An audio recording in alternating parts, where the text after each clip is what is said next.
Kita ke informasi kuliner, pemirsa. Bila Anda berkunjung ke Kabupaten Tuban, Jawa Timur, Anda bisa mencoba menikmati rujak khas air terjun Putri Nglirip yang memiliki cita rasa khas pedesaan. Ya, sambil menyantap kesegaran rujak, pengunjung pun dapat menikmati keindahan air terjun berwarna hijau toska.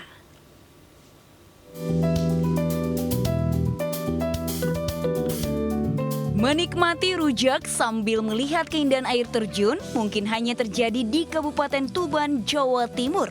Tepatnya di Desa Mulyo Agung, Kecamatan Singgahan, sisi selatan dari pusat kota Tuban. Di lokasi ini terdapat wisata air terjun yang indah dengan air berwarna hijau toska. Tidak hanya itu saja, di lokasi ini juga terdapat makanan khas Desa Mulyo Agung, yaitu rujak petis yang memiliki cita rasa berbeda dari rujak lainnya. Di lokasi wisata air terjun Putri Nglirip ini, banyak warung-warung menjajakan kuliner rujak petis khas desa ini. Rujak petis sendiri terdiri dari berbagai bahan buah-buahan segar, petis udang atau ikan, sayuran hijau, hingga bumbu kacang. Yang membedakan dari rujak lainnya, selain cita rasa khas, kita juga bisa merasakan sensasi makan rujak petis dengan spot menghadap bawah air terjun Putri Nglirip yang mempesona. Dari Surabaya. Kesini sama siapa? Sama teman aja. Kesini udah berapa kali ini? Satu kali ini. Ini tadi makan rujak apa enggak? Rujak buah. Rujak buah. Rasanya gimana? Enak.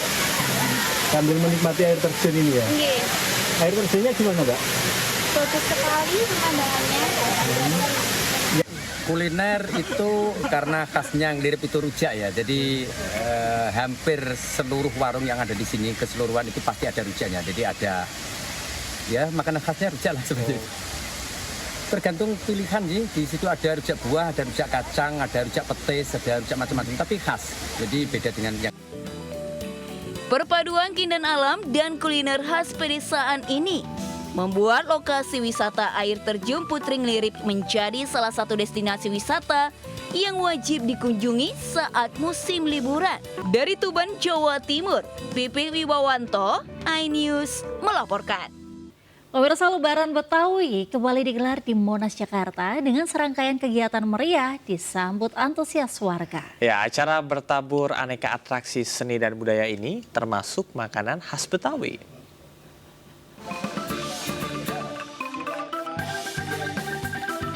Ribuan warga antusias menyaksikan gelaran acara Lebaran Betawi di Monas, Jakarta. Ramainya pengunjung membuat suasana Lebaran Betawi ini semakin meriah. Mengusung tema menyosong 5 abad Jakarta dengan semangat mempererat kearifan lokal masyarakat Betawi, acara menyajikan beragam tradisi seni dan budaya Betawi serta makanan khasnya. Beragam kegiatan juga mewarnai perayaan Lebaran, diantaranya pertunjukan lenong Betawi, tanjidor, tari tradisional Betawi, atraksi silat, pameran sejarah Jakarta hingga festival kuliner. Seru banget, ada tarian-tarian, palang pintu, ada yang lainnya lah gitu ya, kan ada hiburan, gambang kromong, sekarang dangdut nih. Jadi alhamdulillah masyarakat bisa menikmati semuanya gitu kan. Dari mulai stasiun kereta Gondang Dia, Juanda, baik itu TJ, semuanya full menuju ke arah Silang Monas di selatan. Lebaran Betawi 2025 bertujuan melestarikan seni dan budaya Betawi. Selain itu, acara ini juga diharapkan meningkatkan harkat dan martabat warga setempat serta menjadi ajang silaturahmi. Dari Jakarta, Hadis Yarifa, Sadusanto, iNews melaporkan. Pemirsa, sebuah gudang penyimpanan perlengkapan dekorasi pesta pernikahan di Kebonjeruk, Jakarta Barat terbakar. Sementara sebuah rumah di Kompleks Perumahan Cikande Permai, Kabupaten Serang terbakar akibat korsleting listrik. Jaya 65 di Blok A5 nomor 7A. Kepulan asap hitam pekat disertai kobaran api membakar sebuah rumah berlantai 4 yang dijadikan sebagai gudang penyimpanan perlengkapan dekorasi pesta pernikahan di Jalan Ratu Bawar, Duri Kepak, Kebonjeruk, Jakarta Barat, Sabtu siang. Petugas pemadam kebakaran yang tiba di lokasi langsung melakukan upaya pemadaman agar api tak merambat ke bangunan lainnya. Warga awalnya dikejutkan dengan kepulan asap pekat yang keluar dari lantai 4 rumah yang juga dijadikan gudang tempat penyimpanan perlengkapan dekorasi pesta pernikahan. Belum diketahui pasti penyebab kebakaran ini terjadi, namun dugaan sementara api berasal dari korsleting listrik. Itu rumah atau apa nih Pak? Gudang ini alat-alat pesta. dekorasi ala-ala prestasi. Penyebab awalnya dari mana, Pak? Justru lagi diselidikin, Pak. Hah? Lagi diselidikin, belum tahu awalnya dari mana. Beruntung tidak ada korban jiwa maupun luka, lantaran saat kejadian, ruko dalam kondisi kosong tanpa aktivitas pekerja. Dari Jakarta, Rizky Falupi, Ayus melaporkan.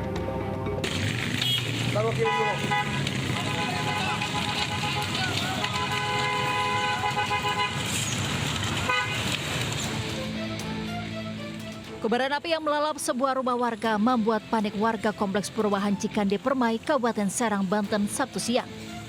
Warga langsung berupaya memadamkan api dengan peralatan seadanya. Api dengan cepat merambat ke seluruh isi rumah. Diduga api muncul akibat korsleting arus pendek listrik pada colokan kabel stop kontak di bagian belakang lemari. Percikan api kemudian menyambar lemari dan merembet ke perabotan lain. Warga berupaya menyelamatkan anak pemilik rumah yang sedang tidur. Beruntung sang anak berhasil menyelamatkan diri dari kobaran api. Loncat dari jendela loncat lagi ke pagar. Dari gemboknya ada di ruang tamu, kuncinya. Oh, kunci rumah itu? Kunci gemboknya ada di ruang tamu, jadi dia loncat. Kalau api awalnya dari ruang tengah nih, Pak. Apa itu dugaannya, Pak? Korsleting listrik. Api dapat dipadamkan dengan mengerahkan 2 mobil damkar Kabupaten Serang, sementara harta benda korban hangus terbakar. Dari Serang, Banten, Mahesa Apriadi, Ayus melaporkan.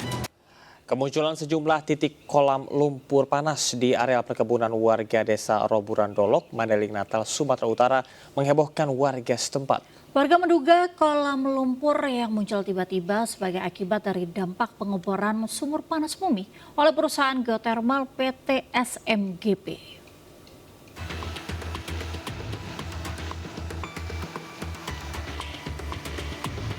Belasan titik lumpur panas tiba-tiba muncul di areal perkebunan warga desa Roburan Dolok, Mandailing Natal, Sumatera Utara. Kemunculan lumpur berbau gas hidrogen sulfida H2S membuat warga resah, semburan membesar dan meluas. Lumpur panas berbau menyengat membuat areal perkebunan warga rusak. Menurut warga, diduga lumpur panas dampak dari pengeboran sumur panas bumi oleh perusahaan geotermal PT SMGP. Namun pihak perusahaan mengelak menjadi penyebabnya sebab pengeboran sumur well 4E di lokasi tersebut telah lama ditutup. Kemunculan kolam lumpur panas di lokasi perkebunan warga disebut manifestasi permukaan dan akan berhenti sendiri menyesuaikan kemampuan tekanan di dasar bumi. Pengen nggak bisa lagi ditanami, banyak karet yang mati. Ada di sana juga titik di persawahan masyarakat. Yang paling parah, Pak, ini sumber daya air itu. Mencemari air. Berapa desa itu, Pak? Air bersih mencemari air yang mengaliri 4 desa. Artinya apa? Dia tidak connect dengan reservoir panas bumi yang kemungkinan kita pikir ada di wilayah Roburan. Kemudian kita flow nggak bisa, dan dari tahun 2017 ya posisinya sumur itu hanya shut-in atau ditutup. Meski sudah ditinjau bersama pihak terkait, pihak perusahaan akan kembali melakukan pengecekan bersama Kementerian SDM untuk memastikan keamanan warga.